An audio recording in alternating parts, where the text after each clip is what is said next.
ոչ Սոլովյովը, ոչ Ֆիդանը նման հայտարարություններ չէին հանդգնի անել։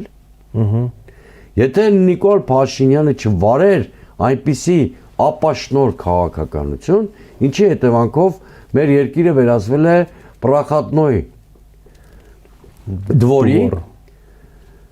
որի կյանքին միջամտում է ցանկացած կենտրոն, ով դրա մինիմալ հնարավորությունները ունի։ Իսկ Նիկոլ Փաշինյանն ու ինքնիշխանություն հասկացությունները հակոտնյա են։ Նիկոլ Փաշինյանը լիմոնի պես ճզմել է Հայաստանի սուբյեկտությունը եւ մենք գործ ունենք ինքնիշխանության ամենացածր մակարդակի հետ,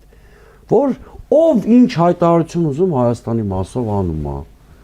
Չեն էլ մտածում արդեն, որ դիվանագիտական չեզոքություն են խախտել